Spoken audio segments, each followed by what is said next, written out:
Eldgos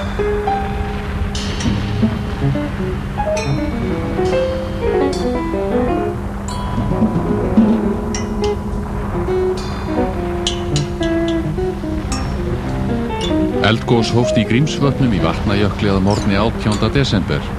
Þetta annað gosið þar á 2 árum. Þegar mest gekk á fyrsta daginn gaus á 5 stöðum á það bil 1300 metra langri sprungu. Gosinu fylgdu kröftugar sprengingar og sté strókurinn í að minnstakosti 10 kílómetra hæð.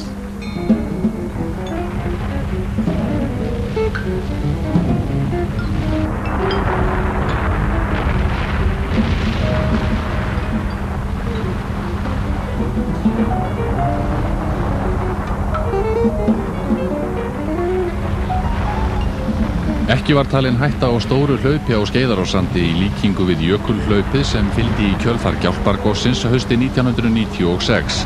Til öryggis var þó höfð vakt fyrst í stað á sandinum við Lómagnúp og austan við Skaftafell.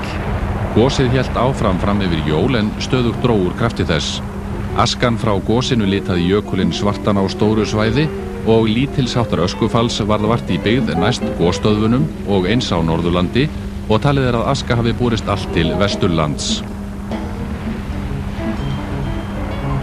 Já, það fór aldrei svo að landsmenn yrðu ekki minntir á það að þeir búa á landi elds og ísa. Annars var árið 1998 að mörgu leyti gott ár og kaupmáttur hefur sjaldan eða aldrei verið meiri. En það gaf kaupgleðinni lausan tauminn með þeim afleiðingum að viðskiptahallinn við útlönd meiri en dæmur í halvan annan áratug. Menn áttu fótum fjöralauna og voru heppnir að tróðast ekki undir þegar nýr stórmarkaður var opnaður í Reykjavík í mars. Fjöldi fólks hafði þá beðið í biðröð frá því kvöldið áður til þess að missa nú ekki af neinu. Þetta leyti stóð yfir verðstríð á raftækjamarkaðnum og var mikill handagangur í öskjunni þegar ný raftækjaverslun var opnuð í Kópavogi. Því var haldið fram að vörur væru jafnvel seldar langt undir kostnaðarverði og margir töldu sig gera góð kaup. Þegar stórmarkaður tók til starfa í Hafnarfirði í október hafði kaupgleðin ekki runnið af mönnum. Og hvenær komstu? Klukkan 3. Og þetta, svona skemmtun að fara á nótt laugardags eða þetta í... Já, með þessum hér fylgum hérna, það var skemmtilegt. Sama var upp á teiningnum þegar byrjað var að selja vörur úr þrotabúi radíóbúðarinnar í haust. 100 manna biðu við dyrnar morguninn, sumir höfðu þó ekki hugmyndum hvað þeir ætluðu að kaupa. Ég veit ekki, bara að skoða það sem ber fyrir auga. Vonast til að fá eitthvað. Eiginlega alveg sama hvað það verður? Nei, þetta er bara spenningurinn að vera í biðröðinni. Í vor lagði Hafrannsóknastofnun til að leyft yrði að veiða 250.000 tonn af þorski á fiskveiðiárinu sem hófst 1. september, en það er 15 af 100 meira en á fyrra fiskveiðiári. Fyrstu 11 mánuði ársins var þorskaflinn rösklega 20% meiri en á sama tíma í fyrra. Loðnuaflinn á árinu var 40% minni en í fyrra, en síldaraflinn aftur á móti álíka mikill og þá. Því er spáð að álframleiðsla verði nálægt 30% meira á þessu ári en í fyrra. Þótt nokkrar sveiflur hafi verið í aflabrögðum og heimsmarkaðsverð á áli, verður ekki annað sagt en að góðæri hafi ríkt á Íslandi árið 1998. Hagvöxturinn var eða yfir 5%. Kaupmáttur ráðstöfunartekna jókst að mati Þjóðhagsstofnunar 10% og atvinnuleysi hefur haldið áfram að minnka. Þrátt fyrir ákveðin þenslumerki og miklar framkvæmdir meðal annars vegna áforma aukna stóriðju var verðbólgan á árinu undir 2% að meðaltali. Aldrei hefur jafn mikið verið rætt miðhálendið og á þessu ári. Fyrst vegna laga stjórnsýslu á hálendinu sem samþykkt voru í þinglok í vor og síðan þennan stað, Köldukvíslareyrar. Þegar gerð hágöngumiðlunar komst á lokastig og farið var að hleypa vatni í miðlunarlónið í júlílok, upphófust mótmæli gegn því að sérstæðum hverum á Köldukvíslareyrum yrði sögt. Guðmundur Páll Ólafsson líffræðingur og rithöfundur reisti fána í hálfa stöng á hverasvæðinni í mótmælaskyni. Lögregla tók hann niður 4 dögum síðar, en fréttamyndirnar af þessum atburðum urðu sérstæðar vegna þess hvernig svæði var að sökkva. Nú minna hverasvæðið því syðra orðið að eyju hérna. Eyjan sem við vorum að skoða einmitt hér tvisvar sinnum áður nánast alveg horfin, pínulítið rif þarna út við sjóndeildarhringinn. Nei, þetta nú ekki orðið alveg svona djúpt, en þetta verður mjög djúpt. Þegar hverirnir voru að sökkva kom þangað hópur fólks og setti niður 270 litla fána í mótmælaskyni. Rannsóknir sýndu að hveraorka svæðisins var margfalt meiri en vatnsorkan. Iðnaðarráðherra þótti nýja vatni svo fallegt að það gæti heitið Fagralón. Deilur spruttu fyrirhugaða Norðlingaöldu miðlun og áhrif hennar á Þjórsárver. Þetta hlaut lítinn hljómgrunn hjá náttúruverndarmönnum sem töldu miðlunina raska of fossaröð í Þjórsá. Síðustu mánuði ársins magnaðist umræðan fyrirhugaða virkjanir á hálendinu norðaustan Vatnajökuls, sem Austfirðingar töldu nauðsynlegar til þess að hægt yrði að reisa álverksmiðju Norsk Hydro á Reyðarfirði og hamla gegn fólksfækkun á svæðinu. Andmælendur töldu virkjanirnar skaða þá ímynd sem laðaði æ fleiri erlenda ferðamenn til Íslands og einnig var deilt það hvort stóriðja væri einhlítt úrræði í byggðamálum. Hámarki náðu deilurnar með fjölmennum mótmælafundi í Háskólabíói og heilsíðu auglýsingu Landsvirkjunar í dagblöðunum sama dag.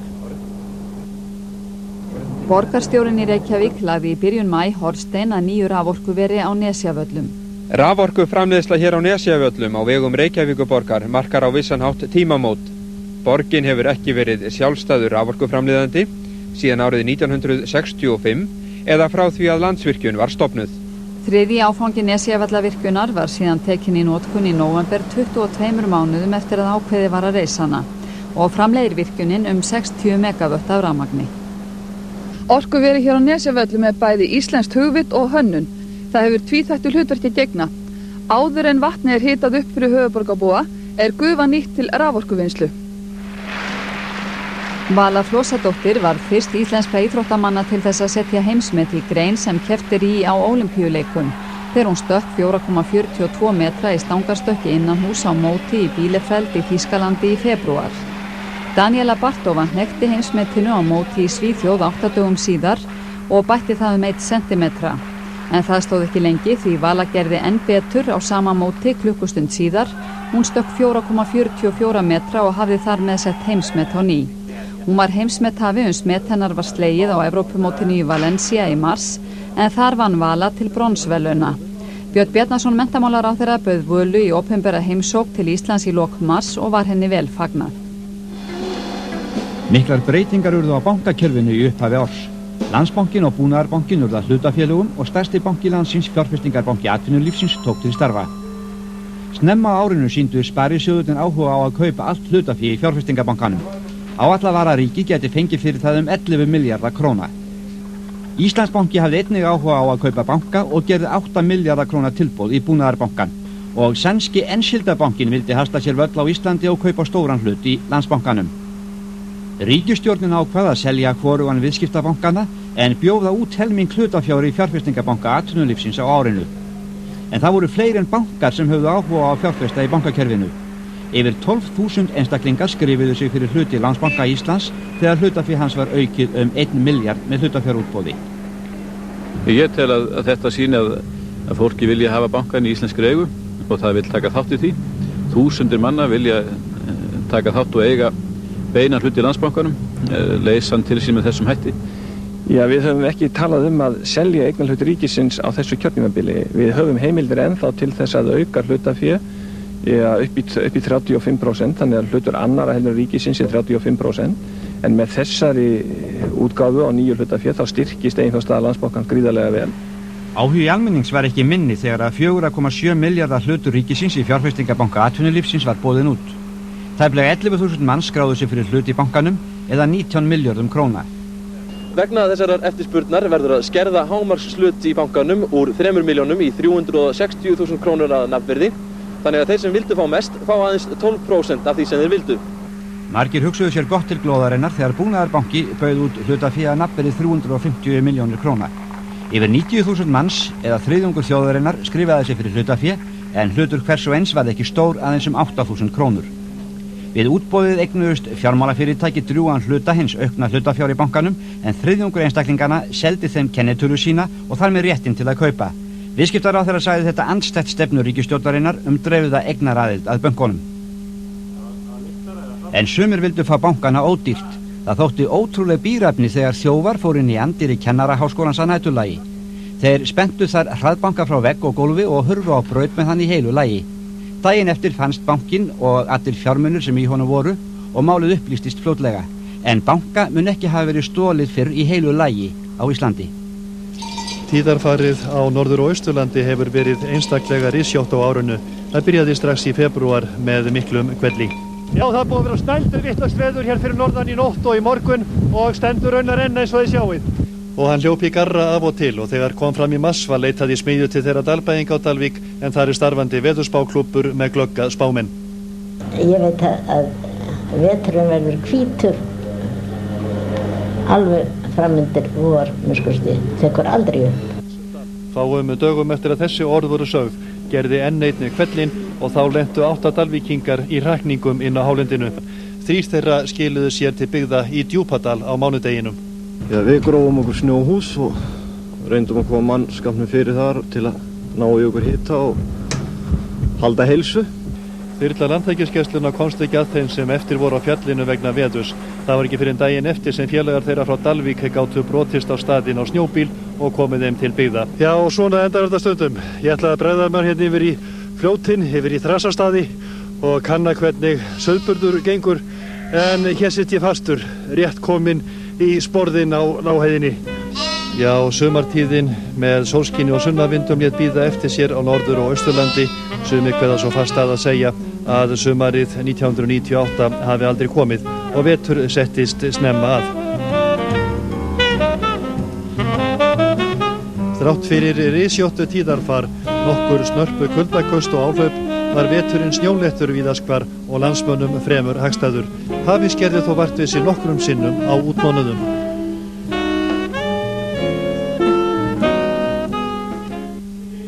Nóbelsverðlaunaskáldið Halldór Kiljan Laxness lést í febrúar á 97. aldursári. Við andlát Halldórs Laxness þakkar þjóðin skáldverk sem eru slík að án þeirra ógerlegt að skilja til hlítar sjálfstæði og sjálfsvitund Íslendinga. Þegar Íslendingar horfa aftur til 20. aldar munu þeir flestir staldra við nafn hans, ekki vegna þess að hann var nánast samtíða öldinni, heldur vegna þess að hann bar vonir hennar, þrár og drauma og jafnvel martræðir í sjálfum sér og orðaði þær af fágætri snilld.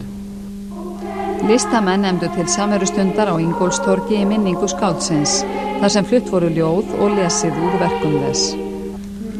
Útför skáldsins var gerð á vegum hins opinbera og fór fram frá Kristkirkju í Reykjavík að kaþólskum sið.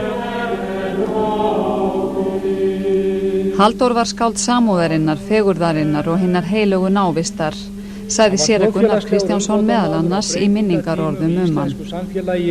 Og einatt í eldlínu hinnar pólitísku baráttu. Bálför fór fram frá Fossvogskapellu en á sumardaginn fyrsta sem bar upp á fæðingardag Halldórs var kér með ösku þjóðskáldsins jarðsett í kirkjugarðinum á Mósfelli. Kjarasamningar sjómanna voru í hörðum hnút fyrstu 3 mánuði ársins. Sjómenn kröfðust breytinga á verðmyndunarkerfinu og afnáms viðskipta með aflaheimildir. Árist ekki farið lengra, og ég vil gera það.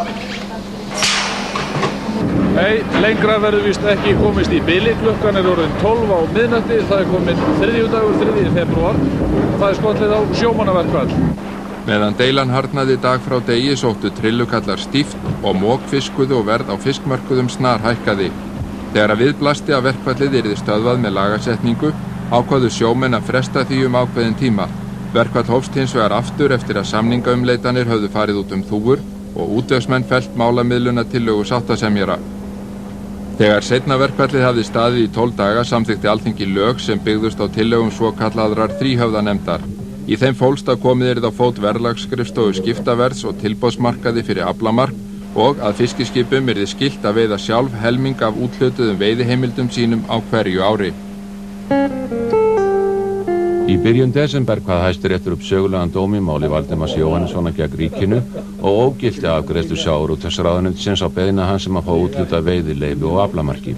Samkvæmt dómi Hæstaréttar 5. grein laga stjórn fiskveiði í andstöðu við jafnræðisreglu stjórnarskrárinnar. Ég túlka þetta sem sigur fyrir þjóðina sjálfa. Sigur fyrir þjóðina sem hefur verið beitt hörðu af Alþingi þannig að það hefur verið búin til reglur sem að mismunna mönnum á ómálefnalegan hátt til þess að nýta þessa sameiginlegu auðlind sem að fiskimiðin eru. Dómurinn skapaði óróa víða í efnahagskerfinu og fiskveiðikerfið var í uppnámi. Fljótlega fóru kvótaumsóknir að streyma inn.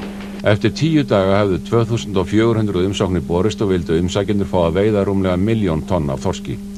Forsætisráðherra sagði eftir að ríkisstjórnin hafði fjallað dóm Hæstaréttar að hann væri í mörgum atriðum afar óljós. Það vandamálið að lögfræðinga greinir mjög á það hvað þessi dómur þýðir. Eins og þið sjáuð í fjölmiðlum, þetta segir þetta af annar hitt og það liggur alltaf fyrir að hugtakanotkun í dómnum mjög á reiki sem flækir málið. Lagaprófessorar voru ekki sammála áhrif dómsins sem stjórnarandstæðingar á Alþingi töldu hann merk tímamót og gagnrýndu ríkisstjórnina sem þau sögðu ekki taka dóminn alvarlega. Það alvarlegt og það vekur að túlkun ráðherrana virðist vera að ekki þurfi að gera breytingar á kerfinu sem hefur verið í þágu fárra útvaldra. Svar ríkisstjórnarinnar við dómnum var að breyta 5. grein fiskveiðistjórnarlagana en gera ekki aðra breytingar á löggjöfinni. Samkvæmt því geta allir sem sækja fengið veiðileyfi en ekki aflaheimildir. Þær verða menn að kaupa eða leigja. Mesti vandinn sem við stóðum frammi fyrir var varðandi smábátana því að dómur Hæstaréttar setti atvinnuhagsmuni trillukalla í algjört uppnám og samsvarandi óvissu í öllum þeim fjölda byggðarlaga sem hafa treyst á afla þeirra. Þannig að við verðum að finna leiðir til þess að treysta atvinnuhagsmuni og atvinnuréttindi trillukallana. Trillukallar á Vestfjörðum og víðar voru engað síður æfir og töldu þetta dauðadóm yfir smábátaútgerðinni. En LÍU-menn voru tiltölulega ánægðir en óttast þó að skipum fjölgi of. Í öllum aðalatriðum þá munum við halda, sýnist mér, áfram því megin kerfi sem við hefur skilað okkur svo góðum árangri sem raun ber vitni. Stjórnarandstæðingar töldu á hinn bóginn of skammt gengið. Það hefur þurft að breyta úthlutunarreglunum. Það ekki gert. Þó þú fáið veiðileyfi, þú gerir ekkert með það. Þú voru að sækja það til þessara fáu sem að hinga til hafa fengið kvótan úthluta. Það engin breyting gerð á því. Þetta mun kalla málaferli. Ég reikna með strax á morgun. Reiði almennings, hatrama baráttu hér á þingi og út í samfélaginu. Frumvarp ríkisstjórnarinnar verður ekki afgreitt fyrr en á 9 ári. Forsetahjónin fengu hlýlegar móttökur þegar þau fóru í óopinbera heimsókn til Mexíkó í mars. Fyrstu 2 vikurnar dvöldu þau í sumarhúsi Mexíkóforseta. Í Mexíkó opnaði forsetinn 2 ný íslensk fyrirtæki sem bæði tengjast sjávarútvegi. Hann átti fundi meðal annars með forseta landsins ásamt fulltrúum íslensks atvinnulífs. Mexíkóforseti lýsti yfir sérstökum áhuga á samstarfi við Íslendinga á sviði sjávarútvegs. Og ef að stjórnvöld í Mexíkó er á leiðin að velja Íslendinga sem mikilvæga samstarfsaðila sína, þá eru það auðvitað stórt tíðindi fyrir framtíðar möguleika okkar Íslendinga. Á heimleiðinni átti forseti einkafund í New York með Kofi Annan, framkvæmdastjóra Sameinuðu þjóðanna. Á vordögum fóru forsetahjónin í opinbera heimsókn í sína gömlu heimabyggð Seltjarnarnesbæ, þar sem Guðrún Katrín var bæjarfulltrúi í 16 ár. Þau fengu líka höfðinglegar móttökur í opinberi heimsókn til Eystrasaltsríkjanna, Eistlands, Lettlands og Litháens, þar sem framkom mikill áhugi á að efla tengslin við Íslendinga. Þeir vilja njóta stuðnings Íslendinga í umsókn sinni aðild að Atlantshafsbandalaginu og einnig byggja upp nána samvinnu milli ríkjana 8, Norðurlandana 5 og Eystrasaltsríkjana 3, bæði í svæðissamböndunum 9 og eins í ýmsum efnahagsmálum og umhverfismálum í norðurhluta Evrópu.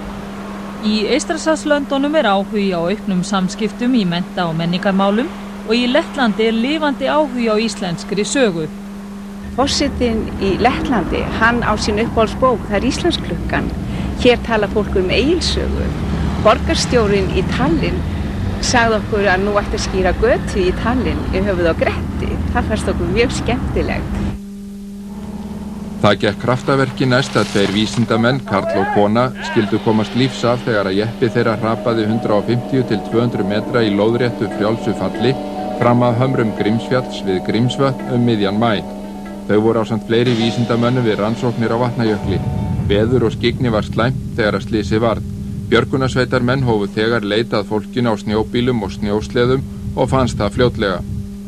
Ég gerði mig grein fyrir því hvert ég var að fara og hugsaði með mér að ég lifi þetta og myndi nú ekki lifa þetta af. Viku seinna var jeppinn sóttur, eins og sjá má er hann gerónýtur. I guess it was the snow that was brushing against the sides of the car, literally pulling it apart. Internetið kom með sérstæðum hætti við sögu í kosningabaráttunni fyrir borgarstjórnarkosningarnar. Helgi Hjörvar og Hrannar B. Arnarsson, frambjóðendur og R-lista, voru sakaðir fjármálaóreiðu á vefsíðu hálfum mánuði fyrir kosningar. Í kjölfarið lýsti borgarstjóri yfir að gengið hefði verið úr skugga að þeir hefðu staðið við allar skuldbindingar vegna fyrri atvinnureksturs. En sjálfstæðismenn kröfðust rannsóknar á málinu. Viku fyrir kosningar tilkynnti borgarstjóri að gert hefði verið samkomulag við Hrannar að hann viki úr borgarstjórn ef opinber kæra yrði lögð fram á hendur honum. Borgarstjóri sagði að í þessu fælist þó ekki grunur refsivert athæfi. Nú ætla ég ekki að gefa þeim né nokkrum öðrum neitt siðferðisvottorð eða syndakvittun en að gefa út veiðileyfi á 2 unga menn og bera út þær sögur sem að hér bornar út í borgin í dag. Það verulega ógeðfellt og það undan rótum ýmissa sjálfstæðismanna runnið. Það ósatt og ég vísa því alfarða bug, hvorki ég eða sjálfstæðisflokkurinn höfum staðið að því að koma þessum upplýsingum á framfæri, en hins vegar mjög undarleg þessi aðferð Ingibjargar Sólrúnar að leita að boðbera hinna válegu tíðinda og gera það að aðalatrið málsins. Hún talar þrjóta, hver sé þrjóturinn í þessu efnum. Það eins og hún tali þá að Jóhanna Sigurðardóttir sé þrjóturinn í Landsbankamálinu. Eftir kosningar var ákveðið að Hrannar B. Arnarsson tæki ekki sæti í borgarstjórn fyrir en skattamál hans hefðu fengið farsælan endi, eins og sagði í yfirlýsingu frá R-listanum. Óvænt úrslit urðu allvíða í sveitarstjórnarkosningunum í maí og meirihlutinn breyttist í nokkrum stærri sveitarfélögum. Í Hafnarfirði tapaði Alþýðuflokkur stórt, Framsóknarmenn unnu kosningasigur í Kópavogi og Húsavíkurlistinn hlaut hreinan meirihluta á Húsavík. Sjálfstæðisflokkurinn jók fylgi sitt víða land, til dæmis á Ísafirði, Akureyri og á Seltjarnarnesi. Hins vegar tókst flokknum ekki að endurheimta gamlan meirihluta í Reykjavíkurborg. R-listinn fékk 8 menn kjörna en D-listi 7. Athygli vakti hve margir kjósendur í Reykjavík beittu útstreikunum. Þar voru tæplega 8.600 á R-lista en 1.600 á D-lista. Flestir streikuðu yfir nafn Hrannars B. Arnarssonar. Árni Sigfússon, oddviti sjálfstæðismanna, sagðist hafa lagt pólitíska framtíð sína að veði í kosningunum og hann myndi ekki gegna stöðu oddvita áfram. Ég hef sagt sjálfstæðismönnum það að það þá framundan að annar leiði hópinn og til sigurs eftir 4 ár.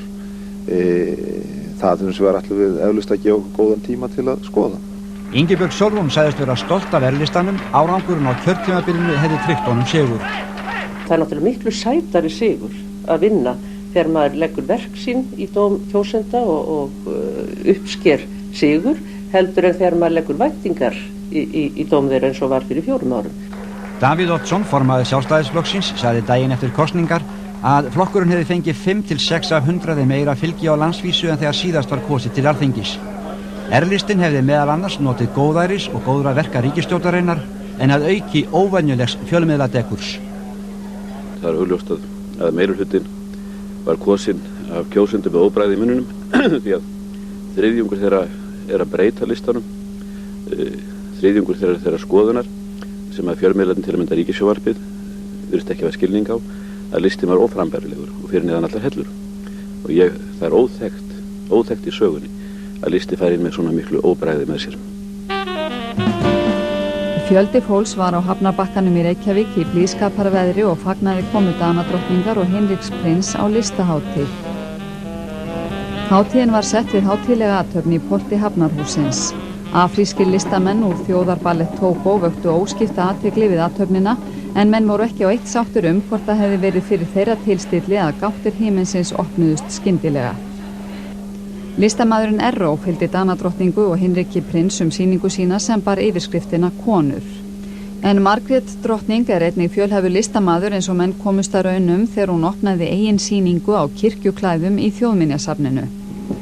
Verkin á sýningunni voru flutt til landsins með Dannebrog snekkju drottningar. Meðan á dvölinni hér stóð heimsóttu Danadrottning og maður hennar Vestfirði í fylgd íslensku forsetahjónanna. Einnig lá leiðin til Eyrarbakka. Í Eyrarbakka kirkju var drottningu meðal annars sýnd altaristafla sem Lovísa langa hennar málaði. Danadrottning kvaðst hrærð yfir móttökunum á Íslandi. Men jeg meget rørt over den modtagelse vi har fået.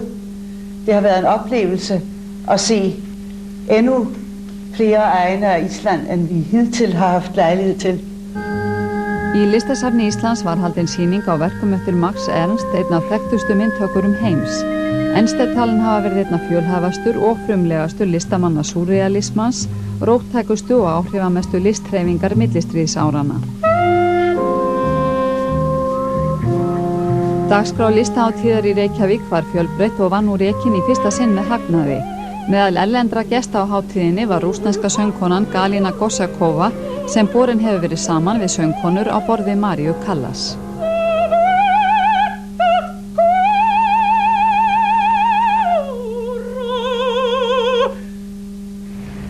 Umdeilt frumvarp heilbrigðisráðherra miðlægan gagnagrunn á heilbrigðissviði var samþykkt á Alþingi viku fyrir jól.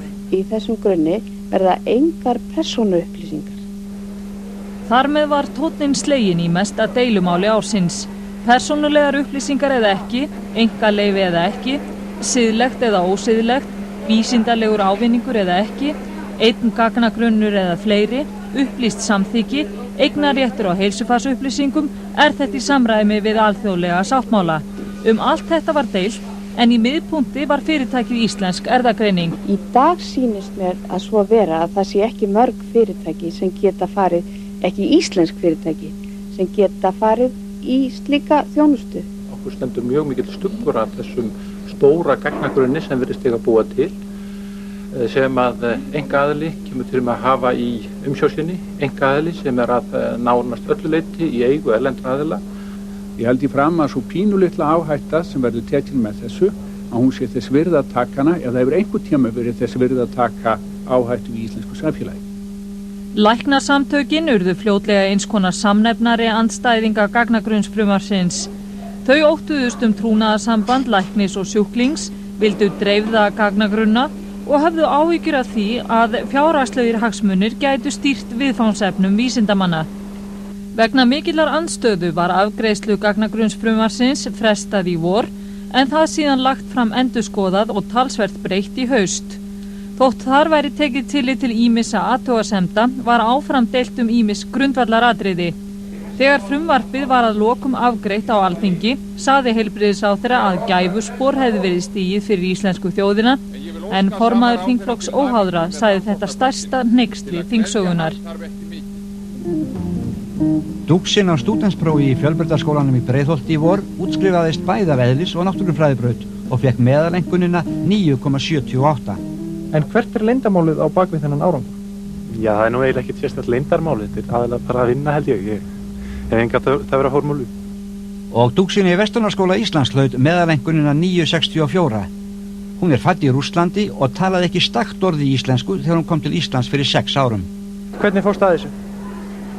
Já, þetta búið að vera mikil vinna hjá mér og það tókst. Ég náði í miklum árangri. Bjóstu við að verða dúks? Já. Ég var líka dúks jólin, svo ég búinn að dúksa í 3 ári í röð.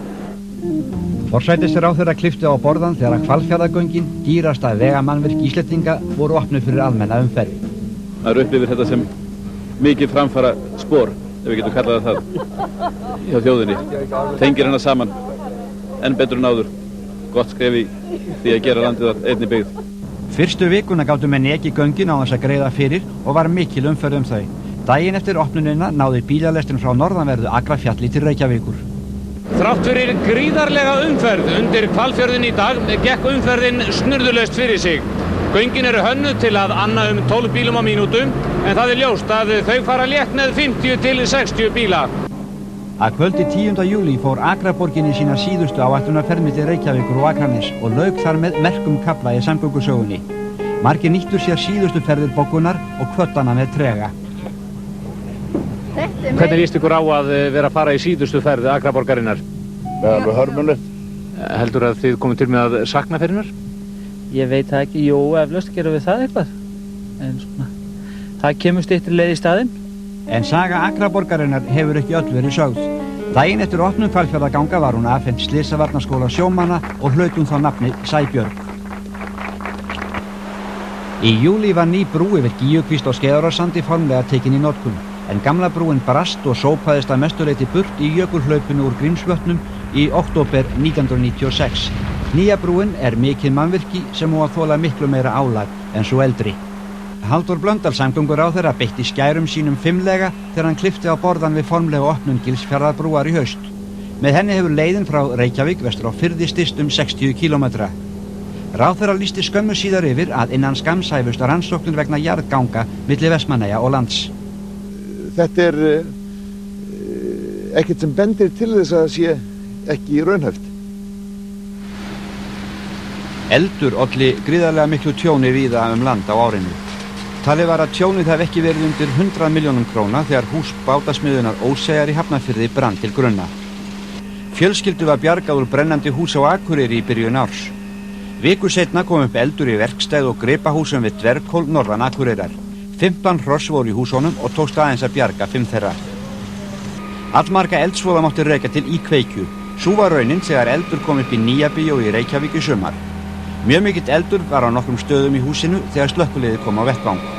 Nærliggjandi hús tókst að verja, en Nýja bíóshúsið gerónýtt og verður þar rifið. Hjónum og 2 ungum dætrum þeirra var naumlega bjargað út úr brennandi íbúð í fjölbýlishúsi í Grafarvogi. Fólki var í fasta svefni. Nágranni var eldsins var, en fólki vaknaði ekki þótt hann bankaði og hamaðist á dyrabjöllunni.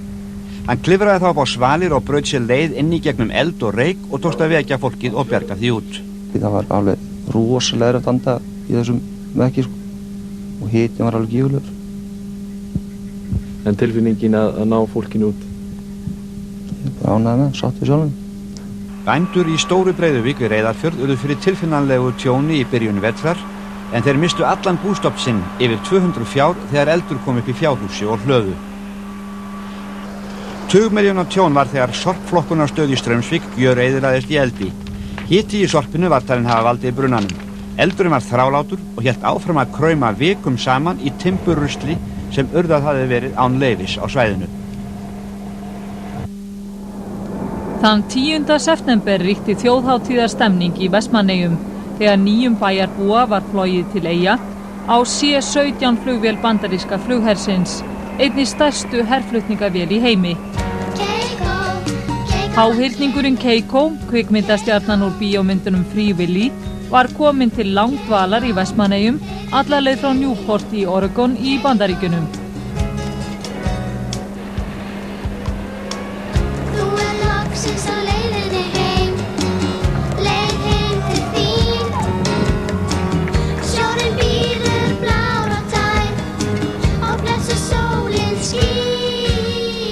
Snemma á árinu komu forráðamenn Free Willy Keiko samtakana hingað til lands og óskuðu eftir því við íslenska ráðamenn að Keiko, sem veiddur var við Ísland fyrir 20 árum, fengi að setjast að hér og varð Klettsvík í Vestmannaeyjum fyrir valinu sem framtíðarheimili háhyrningsins. Í lok júní komu svo 14 gámar með kví Keikos og annan útbúnað til landsins og var kvíinn sett saman og síðan dregin út í Klettsvík. Smávægilegar skemmdir hafa orðið á kví Keikos vegna óveðurs í vetur, en eftir því sem best vitað væsir ekki skepnuna í Klettsvíkinni þrátt fyrir vond veður. Fjölmargir grunnskólakennarar sögðu upp störfum eða hótuðu uppsögnum og mörg sveitarfélög sömdu við þá launahækkanir umfram það sem áður hafði verið gert ráð fyrir í kjarasamningi. Starfsfólk sjúkrahúsa sagði líka upp og það raskaði starfsemi sjúkrahúsana hvað eftir annað á árinu. Algert neyðarástand blasti við á Landspítalanum þegar meirihluti hjúkrunarfræðinga sagði upp störfum frá og með 1. júlí. Reynt var að skipuleggja neyðaráætlun, en sýnt þótti að 340 hjúkrunarfræðinga vantaði upp á til þess að lágmarks öryggi væri tryggt. Byrjað var að skipuleggja heimflutning sjúklinga og dregið var úr þjónustu. Á 11. stundu tókst samkomulag sérstakan vinnustaðasamning. Þrátt fyrir samkomulagið sneru 70 til 80 hjúkrunarfræðingar á Landspítala ekki aftur til starfa. Við blasti að allar deildir á kvennadeild Landspítalans yrðu óstarfhæfar 1. ágúst vegna uppsagna 40 ljósmæðra. Mikið annríki var hjá ljósmæðrum í júlí, 80 börn fæddust þá á deildinni og var slegið 10 ára gamalt fæðingarmet í mánuðinum. Samkomulag tókst að lokum og drógu flesta ljósmæðurnar uppsagnir sínar tilbaka. Tæplega 50 meinatæknar hættu störfum á Landspítalanum 1. nóvember. Unnið var samkvæmt neyðarskipulagi í það bil halvan mánuð og voru allar rannsóknir í lágmarki. Hafist var handa að breyta rekstrarfyrirkomulagi og aðskilja rannsóknir meinafræðinga frá annarri starfsemi spítalans. Eftir hálfsmánaðar þjark tókust samningar og meinatæknar sneru aftur til starfa. Þeir fengu alltaf 25% af launahækkun og stjórnendur spítalans ábyrgðust að þeir héldu vinnu sinni þótt rekstri rannsóknarstofana yrði breytt. Þau stórtíðindi urðu í viðskiptalífinu páskaleitið að allir 3 bankastjórar Landsbankans, Björgvin Vilmundarson, Sverrir Hermannsson og Halldór Guðbjarnason, sögðu upp störfum sínum. Ástæðan var greinargerð Ríkisendurskoðunar kostnað bankans vegna veiðiferða, risnu og fleira. Þessi kolsvarta skýrsla er hrollvekja, skelfileg hrollvekja. Hún er hreint áfall og blaut tuska framan í þjóðina. Ríkisendurskoðun gagnrýndi meðal annars að bankinn hefði árum saman keypt veiðileyfi í Hrútafjarðará af Fálki EHF sem var í eigu Sverris Hermannssonar og fjölskyldu hans. Í ljós kom að viðskiptaráðherra hafði áður gefið rangar upplýsingar þessi mál á Alþingi en svar ráðherrans byggðist á upplýsingum sem hann fékk frá bankanum. Ég treysti nýkjörnu bankaráði Landsbanka Íslands HF til að grípa til aðgerða sem verða til þess að draga úr þessu áfalli og byggja nýju upp traust á bankanum. Í kjölfarið var Halldór J. Kristjánsson ráðuneytisstjóri í viðskiptaráðuneytinu ráðinn bankastjóri Landsbankans. Ríkisendurskoðun gerði samskonar úttekt á veiðikostnað og risnu í Búnaðarbanka og Seðlabanka en þar voru frávíkin mun minni en hjá Landsbankanum. Það ríkti fráleitt lognmólla í stjórnmálum hér á landi á árinu, hver viðburðurinn Rakannan. Það sem í upphafi átt að leiða til sameiningar jafnaðar og félagshyggju fólks á vinstri væng stjórnmálanna verður vart annað en kosningabandalag Alþýðuflokks, Alþýðubandalags og kvennalista fyrir alþingiskosningarnar í vor. Raunir samfylkingarinnar virtust endalausar og þær tóku sinn toll. Miðjan september sögðu Ögmundur Jónasson, Hjörleifur Guttormsson og Steingrímur J. Sigfússon skilið við Alþýðubandalagið og stofnuðu þingflokk óháðra. Ég held að við höfum til mála leggja á öllum sviðum stjórnmálanna þegar kemur til þings. Þetta engin nýgræðingar sem þeir eru hér í þessum þingflokki. Kristín Ástgeirsdóttir sem tilheyrði samtökum kvennalista gekk einnig til liðs við óháða. Stefnir að framboði á landsvísu á vegum samtakanna. Fjórði þingmaður Alþýðubandalagsins, Kristinn H. Gunnarsson, tók pokann sinn miðjan október og gekk til liðs við Framsóknarflokkin, var orðinn stjórnarsinni. Auðvitað þróast skoðunum manna eftir sem árin líða og á þeim tíma sem ég hef setið á þingi hafa viðhorf mín auðvitað breyst að nokkru leyti í ýmsum málum. Nú eru eftir 5 í þingflokki Alþýðubandalagsins í stað 9 í upphafi kjörtímabils. Eftir sögulega kynningu á málefnaskrá samfylkingar í haust tók við karpum fyrirkomulega framboðsmála, engum í Reykjavík. A-flokkarnir og kvennalisti deildu hart og tíma leit út fyrir að kvennalistin heltist úr lestinni. En nú blákaldur raunveruleikinn skollin á og það greinilegt að það búið að vísa okkur á dyr. Kvennalistin tekur þó enn þátt í viðræðum en óleist deilan prófkjör eða uppstillingu. Fyrsti framboðslisti samfylkingar var þó kynntur í byrjun desember, það var í Austurlandskjördæmi. Eftir hremmingar í Landsbankanum og afsögn í kjölfarið geystist Sverrir Hermannsson fram á vordögum, tilkynnti endurkomu í stjórnmál og setti þjóðarauðlindir og umhverfismál á oddinn. Það féll í kramið hjá samtökum þjóðareign sem tóku höndum saman við Sverri. Stefnt var að stofnun Frjálslyndaflokksins en fljótt upphófust deilur forystumann og því var spurt hvort fylkingarnar gætu unnið saman lengur. Að sjálfsögðu, við erum lýðræðissinnar. Já, það engin vafi á því að menn láta málefnin ganga fyrir. En nei, það gátu þær ekki. Sverrir stofnaði Frjálslyndaflokkin 27. november og 2 dögum síðar stofnuðu Bárður og hans menn Frjálslynda lýðræðisflokkin. Enn ekki gróið heilt milli fylkinganna. Að þessu sögðu bendir flest til þess að 6-7 stjórnmála öfl bjóði fram í næstu alþingiskosningum í stað 3 eins og stefnt var að með sameiningartilraunum. Miðjan apríl tók Geir H. Haarde við embætti fjármálaráðherra að Friðriki Sophussyni sem ákvað að hætta beinum afskiptum af stjórnmálum en sitja á þingi til loka kjörtímabilsins. Hann var í júlí ráðinn forstjóri Landsvirkjunar og tekur við starfinu nú áramót. Friðrik viðurkenndi að hann fyndi til viss tómleika á þessum tímamótum. Það verður auðvitað þannig á næstu dögum og kannski mánuðum, en mér finnst þetta að vera svona stund á milli stríða. Ég tilbúin til að takast á við eitthvað nýtt verkefni Þorsteinn Pálsson, sjávarútvegs- og dóms- og kirkjumálaráðherra, verður sendiherra í London 1 ár. Hann tilkynnti í haust að hann myndi ekki bjóða sig fram í næstu alþingiskosningum. Það er nú margt svona sem kemur til og auðvitað engin ein ástæða, en fyrst og fremst þetta svona bara persónuleg ákvörðun sem ég hef tekið með sjálfum mér og fjölskyldunni. Guðrún Katrín Þorbergsdóttir, forsetafrú, lést á sjúkrahúsi í Seattle í Bandaríkjunum að kvöldi 12. október. En þar gekkst hún undir beinmergsflutning í júlí eftir að hvítblæði sem hún greindist með á síðasta ári hafði tekið sig upp að nýju. Þau 2 ár sem Guðrún Katrín Þorbergsdóttir stóð við hlið manns síns sem forsetafrú voru viðburðarík. Hún ávann sér velvild og virðingu þjóðarinnar, ekki síst vegna fáaðrar framkomu og einlægs áhuga á velferð lands og þjóðar. Þegar fréttin barst voru fánar dregnir í hálfa stöng og bænastundir voru meðal annars í Háteigskirkju og í Kristkirkju og Guðrúnar Katrínar var minnst á Alþingi og á Kirkjuþingi.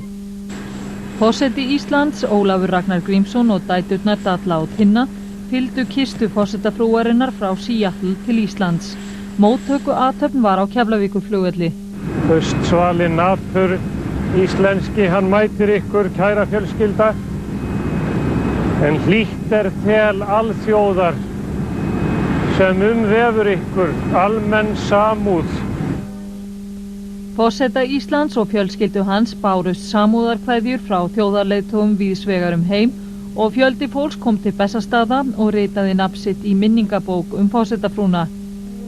Útför Guðrúnar Katrínar Þorbergsdóttur var gerð frá Hallgrímskirkju að viðstöddu miklu fjölmenni.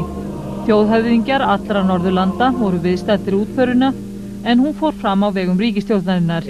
Biskup Íslands, herra Karl Sigurbjörnsson, jarðsöng. Ráðherrar báru kistuna fram kirkjuna en síðan tók heiðursvörður við. Frá Hallgrímskirkju var kistan flutt í Fossvogskapellu þar sem haldin var stutt athöfn fyrir nánustu fjölskyldu Guðrúnar Katrínar. Að athöfninni lokinni var efnt til hádegisverðar fyrir þjóðhöfðingja Norðurlanda og nokkra aðra gesti á Bessastöðum.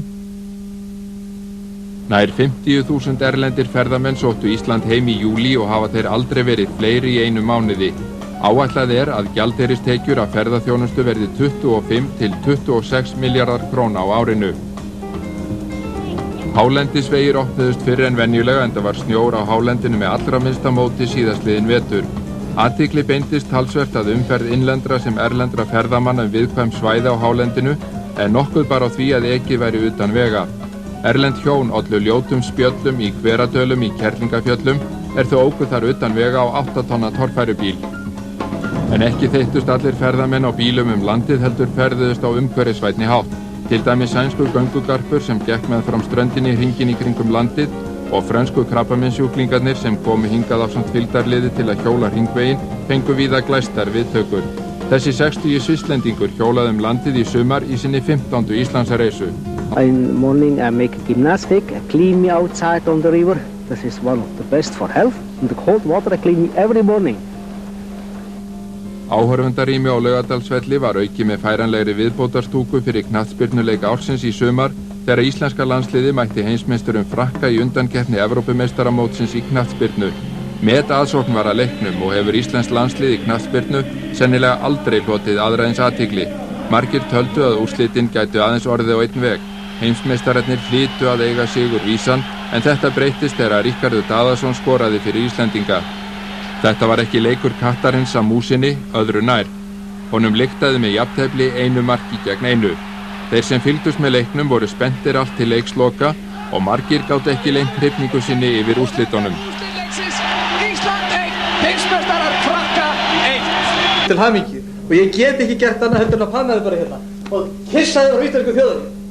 Elsku drengurinn, þakkaði bara þeir sem leið. Svona á að gera þetta. 3 menn, feðgar frá Þýskalandi létust flugvél þeirra fórst í Vesturhorni við Hornafjörð í ágúst.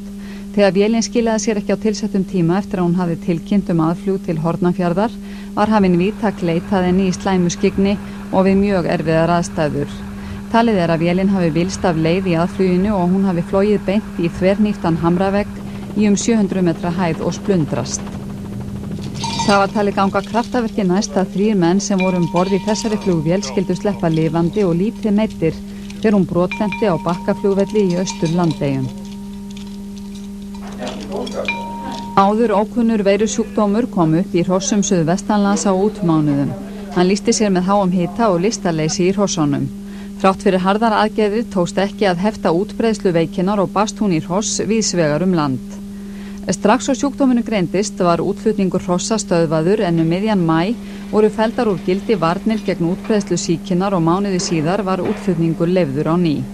Margir höfðu áhyggjur af því að fresta yrði eða aflýsa landsmóti hestamanna en til þess kom ekki og fór mótið fram á Melgerðismelum eins og til stóð. Skýrsla meðferð fíkniefna hjá lögreglunni í Reykjavík setti allt á annan endan hjá embættinu. Í ljós kom að tæp 4 kíló af fíkniefnum fundust ekki. Ég hef algjörlega hreinan skjöld í þessum málum, tala það seint og snemma að ef að lögreglan fer ekki að lögum, við hverju þá að búast. Rannsókn Ragnars Hall gaf ekki skýra niðurstöðu og Böðvar Bragason var ámyntur og sendur í 6 mánaða veikindafrí. Við starfi hans tók Georg Lárusson. Áherslur breyttust í tíð hans og mikil áhersla var til dæmis lögð á aðgerðir gegn hraðaakstri. En Böðvar snýr aftur undir 9 skipuríti sem gerði ráð fyrir því að varalögreglustjóri sæi dagleg störf við litla hrifningu félags lögreglumanna sem taldi skipurítið ólöglegt. Svo virðist nú sem sættir hafi tekist og Rósi að færast aftur yfir lögregluna og mál hennar. Geirfinnsmáli lifnaði snögglega við þegar forsætisráðherra gaf tóninn í umræðum réttarfarsdómstól. Það var ekki aðeins eitt dómsmorð framið á þessari vegferð allri, þau voru mörg. Halldór Ásgrímsson tók svo í sama streng. Það voru logið sökum upp á einstaklinga og menn gerðu mynd af ákveðnum einstaklingi sem var greinilega, ég vil nú segja skipulagt samsæri. Þetta var til þess að krafan endurupptöku varð háværari. Dómurinn og málsmeðferðin öll sömum í raun hrópandi krafum það að þetta mál verið tekið upp aftur þó það sé erfitt og engin forskrift á því hvernig menn eigi að taka svona mál upp aftur. Magnús Leópoldsson, einn fjórmenningana sem sátu saklausir í gæsluvarðhaldi, fór í október fram á að rannsaka yrði hvernig staðið var að málinu á sínum tíma. Auðvitað væri ég ekki að þessu nema að ég teldi niðurstöðuna hagstæða fyrir mig. Jarðskjálftahrina gekk yfir á Hengilssvæðinu í byrjun júní og öflugur skjálfti sem mældist 5,3 á Richterkvarða skaut mörgum skelk í bringu. Mest voru áhrif hans í Hveragerði og nágrenni og í Reykjakoti 2 í Ölfusi var aðkoman ófögur eftir skjálftan. Ekki var þó teljandi tjón af völdum hans. Önnur öflug jarðskjálftahrina skók suðvesturhorn landsins miðjan nóvember. Sterkasti skjálftinn sem áttu upptök í grennd við Hjalla í Ölfusi mældist 5 stig. Einbýlishúsið að Bakka var óíbúðarhæft eftir skjálftan. Jarðvísindamenn óttuðust að ennþá stærri skjálfti kæmi í kjölfarið og voru íbúar í Hveragerði og Ölfusi í viðbragðsstöðu í nokkra daga. Titringurinn sem var þegar 70 metra hár reykháfur gömlu fiskimjölsverksmiðjunnar á Kletti var felldur kom greinilega fram á jarðskjálftamælum. En hér voru mennaðverki en ekki náttúruöflin.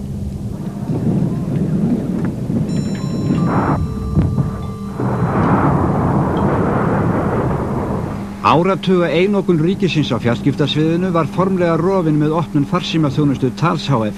En fyrsta samtalið gekk svolítið brösulega þegar samgönguráðherra reyndi að ná sambandi við Kristján Jóhannsson söngvara sem staddur var í Georgíu. Hello? Yes. Hi. You're from Iceland? Yeah. Is Sigurjón... Okay, hello? Is Kristján Jóhannsson, is he there? Yes, he will be ready in 5 minutes. I was thinking in 5 minutes on the stage. Yes, thank you. Nýtt fyrirtæki Íslandssími boðaði enn aukna samkeppni í símamálum og landsmenn fjárfestu sem aldrei fyrr í símatækjum og jókst notkun farsíma 80–90% á árinu. Þegar samningur Landssímans GSM og gervihnattasíma fyrirtækisins Iridium tók gildi í vetrarbyrjun voru landsmenn myndir á að þeir lifa á gervihnattaöld. Nú geta menn á sambandi hvar sem á jarðkringlunni, jafnvel á tindi Everest. Og ef ég vil hringja úr þessum síma í GSM síman minn, þá stempla ég númerið og hringi. Bylgjurnar fara núna upp í gerfinhött hérna fyrir ofan, þaðan í gerfinhött fyrir ofan Ítalíu, niður í jarðstöð á Ítalíu, með venjulegri símalínu upp alla Evrópu, með sæstreng frá Þýskalandi til Íslands, þaðan í GSM-mastur sem sendir hann í síman minn. Hvað skildi þetta vera? Og enn var boðuð bylting í símamálum þegar Skíma opnaði netsíman, þar sem hægt að hringja til útlanda fyrir þriðjungi lægra verð en áður. Í byrjun nóvember endurgalt forseti Íslands heimsókn Ítalíu forseta hingað til lands í fyrra. Í fylgd með honum var dóttir hans Guðrún Dalla. Í Engilskastalanum í Róm opnaði Ólafur Ragnar sýningu á verkum 4 íslenskra málara að viðstöddum Ítalíu forseta. Í útborg Napoli tók forseti og fylgdarlið þátt í saltfiskhátíð við mikinn fögnuð íbúa, en Ítalíuferðinni lauk með opinberi heimsókn í Páfagarð. Það eru sannarlega tíðindi í íslenskri sögu að forseti Íslands, biskup Íslands og kirkjumálaráðherrann allir 3 skulu samtímis ganga fund páfans hér í Vatíkaninu í Rómaborg. Á fundi með íslensku gestunum rifjaði Jóhannes Páll páfi annar upp heimsókn sína til Íslands fyrir fáum árum og rætt var meðal annars fyrirhugaða kristnitökuhátíð á Íslandi. Þar settum við fram þá ósk að páfinn sendi sérstakan fulltrúa sinn til hátíðarinnar á Þingvöllum árið 2000. Á fundi forseta Íslands og forsætisráðherra Páfagarðs var ákveðið að fræðimenn leituðu gamalla íslenskra skjala í Páfagarði. Í viðræðanum bar Guðríði Þorbjarnardóttur á góma, konu sem var uppi fyrir 1000 árum. Þeim fannst mjög athyglisvert að við varðveittum sögu þessara kristnu íslensku konu, sem sannarlega var fyrsta kona veraldar til að gista bæði Ameríku og Róm. Forseti Íslands hlaut einnig hlýlegar móttökur í opinberi heimsókn til Svíþjóðar í lok nóvember. Í framhaldi af blaðaviðtali í Svíþjóð spunnust talsverðar umræður hlutverk forseti Íslands, þátttöku hans í umræðum þjóðmál og hugsanlega breytingar á embættinu. Björk Guðmundsdóttir sópaði að sér verðlaunum á uppskeruhátíð íslenskra tónlistarmanna. Hún hlaut 5 verðlaun á hátíðinni, var kjörin söngkona ársins og flytjandi ársins. Plata hennar Homogenic var valin hljómplata ársins og hún lagahöfundur ársins. Þá var lag hennar Jóka valið lag ársins. Þið gefum mér svona mikið af verðlaunum. Þýðu ekki að vinna. Ég haldi að ég ætli að fá mér hægjendastól og vindil og hvolp og inni sko. Því ég er rétt að byrja. Stórsöngvarinn Kristján Jóhannsson söng víða veröld á árinu líkt og hann hefur gert undanfarin ár. Hann haslaði sér meðal annars völl í Kína, þar sem hann hefur sennilega fengið hvað flesta áheyrendur, en hann kom líka til Akureyrar. Þar hélt hann minningartónleika föður sinn, Jóhann Konráðsson söngvara, ásamt Sinfóníuhljómsveit Norðurlands, Sigrúnu Hjálmtýsdóttur og Jónu Fanneyju Svavarsdóttur sem bróðurdóttir Kristjáns. Listamennirnir voru ákaft hylltir í lok tónleikana og einnig Fanney Olgusdóttir móðir Kristjáns, og þá var ekkert annað eftir en eitt íslenskt aukalag.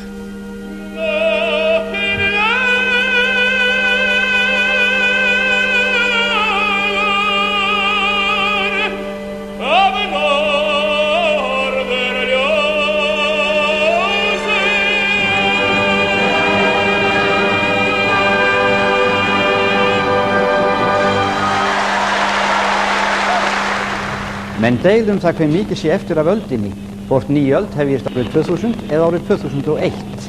En hitt verður ekki deilt að árið 1998 senn á enda. Þetta var að mörgu leyti gott ár.